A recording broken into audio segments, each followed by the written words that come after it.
arise if you are not on purpose. And you cannot leave memories behind if you did not fulfill your destiny.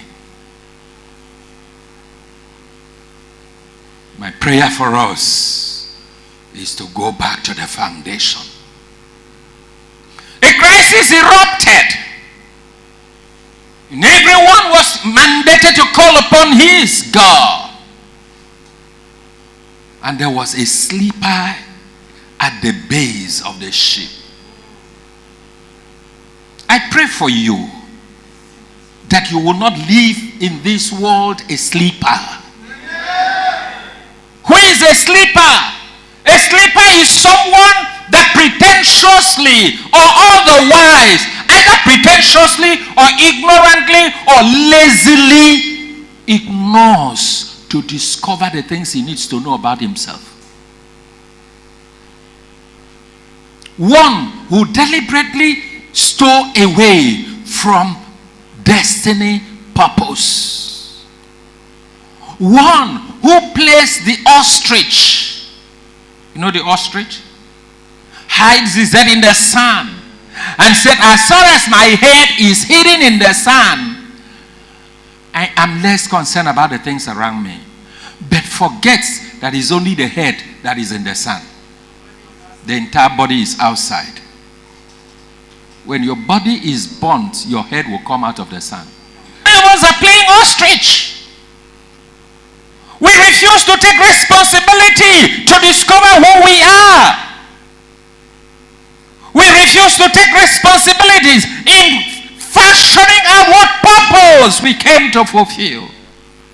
And at the end of the day, we leave statistics. Not even positive statistics, negative statistics.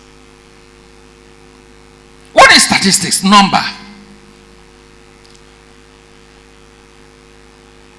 When they say that is it 6 out of every 10 Nigerian is living under, is poor, is living below the poverty line. That God did not bring you in this world to become part of such statistics. We got to Oshodi, we used public transport. As we got to Oshodi, we were climbing the footbridge and I saw population. I tapped 8 out of every 10 person that was ascending and descending the footbridge at Oshodi are young people. Young people. Young people.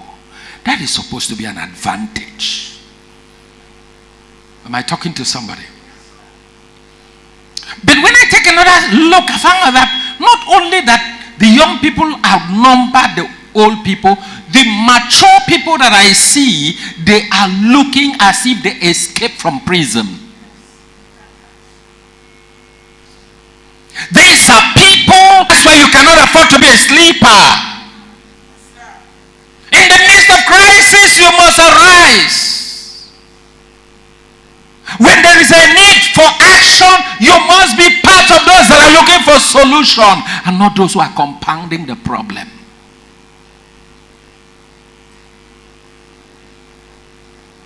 They fetch him.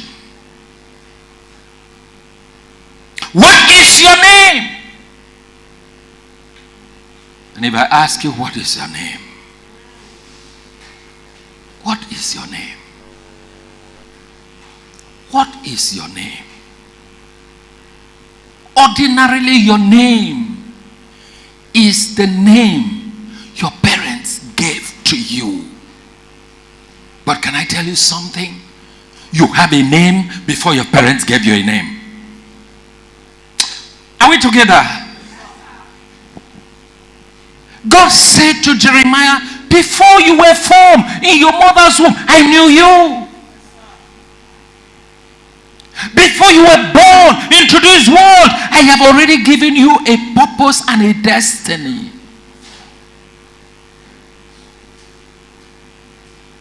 My Bible tells me that Moses was called Moses because he was drawn from the water.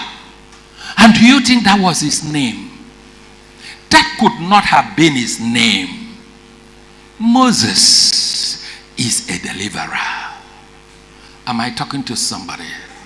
For the Bible tells me in Exodus chapter 1 that God saw what happened, and in chapter 2 he got the men and women of the tribe of Judah and said, these ones, even though they have had children already, there is a need to bring a deliverer from among them who will fulfill the prophecy he gave to Abraham.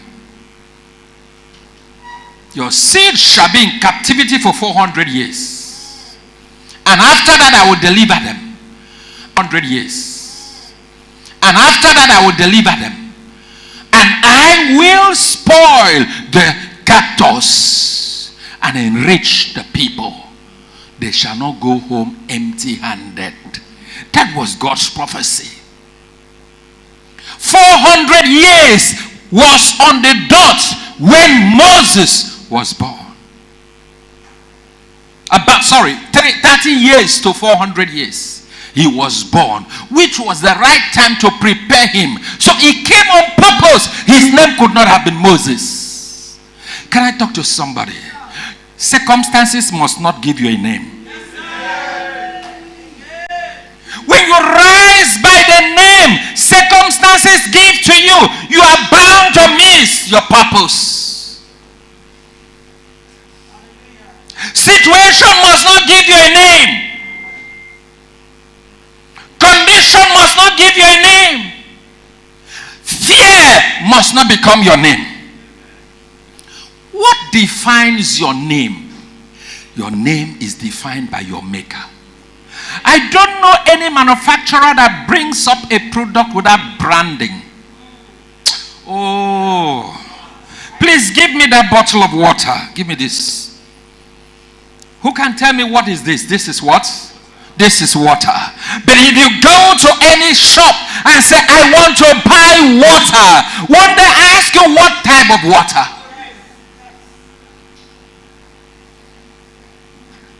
The manufacturers did not bring the water into the market without giving it an identity. God gave you an identity. He did not bring you faceless into this